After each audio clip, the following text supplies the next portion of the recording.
Começa agora podcast M Consult, em prol ao movimento Globaliza Brasil. Apresentação Mário Polis. O mercado têxtil foi e continua sendo dos que mais importam. Depois dos anos 90, principalmente, o mercado nacional deixou de produzir muita coisa e fidelizou a importação como atividade-chave no segmento. E é sobre isso que nós vamos falar hoje, é sobre a importação de fios e tecidos. Bom, a indústria nacional brasileira ela sempre foi bastante produtiva no setor têxtil.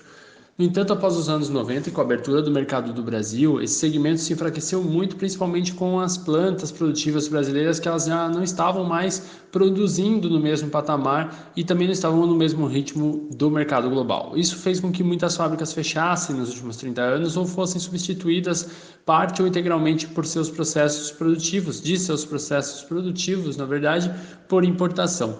A pandemia veio e mostrou que ainda temos um setor forte. Se não fosse a nossa indústria nacional fabricar roupas e máscaras de proteção, o Brasil estava sofrendo demais da conta em relação ao Covid-19. As importações de fios e tecidos não são tão simples quanto uma importação, por exemplo, de um prego ou de um parafuso. Isso porque os produtos são bastante vigiados pelos órgãos controladores brasileiros e esse fato acontece muito em função de uma ideia de proteção do segmento para controlar que as importações não invadam de maneira ainda mais agressiva e destruam o que nós temos ainda de indústria nacional. As peculiaridades no setor não param por aí, a importação nesse segmento passa por um rígido controle de preços. Infelizmente, muitas empresas acabam sendo prejudicadas por isso, já que pagam menos do que devem declarar aí pelos seus produtos, e principalmente aqueles que possuem um valor mínimo de declaração ainda executam mais esse tipo de tratativa.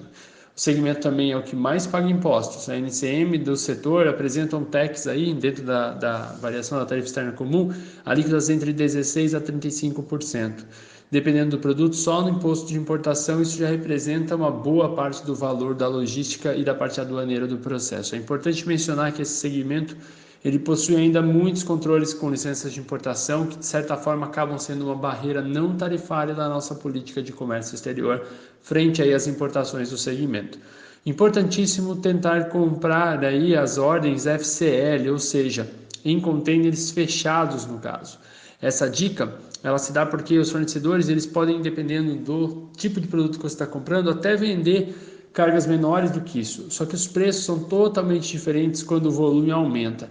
Cuidado também com a qualidade do produto, trabalhe com empresas reconhecidas e com experiência no mercado brasileiro. Tente, inclusive, trabalhar com empresas que possuem representantes no Brasil.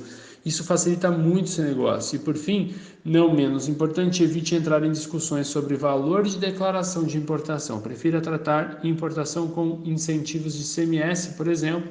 E aí, nessa situação, a bola da vez tem sido os estados do Paraná, Santa Catarina e Minas, porque a empresa deixa de ter o ICMS como gargalo da operação sem ter necessidade de fazer nenhuma prática informal. Até a próxima. Você acabou de ouvir um podcast da M Consult. Com a M, o mundo está em suas mãos. Podcast produzido por Pod House, a casa do podcast.